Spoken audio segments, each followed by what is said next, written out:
ಚಾಮರಾಜನಗರ ಜಿಲ್ಲೆಯ ಹನೂರು ತಾಲೂಕಿನ ಕಾವೇರಿ ವನ್ಯಧಾಮದಲ್ಲಿ ನಡೆದ ವಿವಾದಾಸ್ಪದ ಎನ್ಕೌಂಟರ್ ಪ್ರಕರಣಕ್ಕೆ ಸಂಬಂಧಿಸಿದಂತೆ ಮಹತ್ವದ ತಿರುವು ಸಿಕ್ಕಿದೆ. ಕಾಡಿನಲ್ಲಿ ಗುಂಡೇಟಿಗೆ ಬಲಿಯಾದವರು ರೈತರೋ ಅಥವಾ ಬೇಟೆಗಾರರೋ ಎಂಬ ಚರ್ಚೆಯ ನಡುವೀಗ ಪೊಲೀಸರಿಗೆ ಬಲವಾದ ಸಾಕ್ಷಿಯೊಂದು ಲಭಿಸಿದೆ. ಪ್ರಕರಣದ ತನಿಖೆ ವೇಳೆ ಮೃತರಾದ ಆಂಥೋನಿ ಸ್ವಾಮಿ ಹಾಗೂ ಜಾನ್ ಪೀಟರ್ ಧರಿಸಿದ್ದ ಒಳ ಉಡುಪಿನ ಜೇಬಿನಲ್ಲಿ ನಾಡ ಬಂದೂಕಿಗೆ ಬಳಸುವ ಅಲ್ಯೂಮಿನಿಯಂ ಪ್ರೈಮರ್ ಕವರ್ಗಳು ಪತ್ತೆಯಾಗಿದೆ.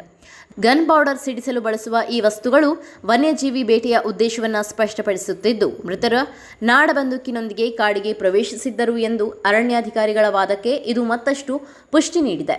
ಈ ಕುರಿತು ಪೊಲೀಸರು ಒಟ್ಟು 4 ವಿಶೇಷ ತಂಡಗಳನ್ನು ರಚಿಸಿ ತನಿಖೆಯನ್ನ ತೀವ್ರಗೊಳಿಸಿದ್ದಾರೆ. ಮತ್ತೊಂದೆಡೆ ಈ ಶೂಟೌಟ್ ಘಟನೆಯ ಬೆನ್ನಲ್ಲೇ ಕಾವೇರಿ ಹಾಗೂ ಮಲೆಮಹದೇಶ್ವರ ವನ್ಯಧಾಮ ವ್ಯಾಪ್ತಿಯಲ್ಲಿ ಉದ್ವಿಗ್ನ ವಾತಾವರಣ ನಿರ್ಮಾಣವಾಗಿದೆ.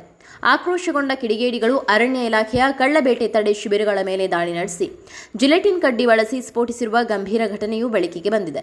ಹನೂರು ವಲಯದ ನಾಲಾಬೋಳಿ ಹಾಗೂ ಸುಂಡಳ್ಳಿ ಶಿಬಿರಗಳ ಮೇಲಿನ ಈ ದಾಳಿಯಲ್ಲಿ ಸೋಲಾರ್ ಪ್ಯಾನೆಲ್, ಯುಪಿಎಸ್ ಹಾಗೂ ಇತರೆ ಸಾಮಗ್ರಿಗಳು ಸಂಪೂರ್ಣವಾಗಿ ಜಖಂಗೊಂಡಿವೆ. ಶಿಬಿರಗಳ ಧ್ವಂಸ ಕೃತ್ಯ ಎಸಗಿದ ಆರೋಪಿಗಳ ಪತ್ತೆಗಾಗಿ ಪೊಲೀಸರು ಪ್ರತ್ಯೇಕವಾಗಿ 3 ವಿಶೇಷ ತಂಡಗಳನ್ನು ರಚಿಸಿದ್ದಾರೆ.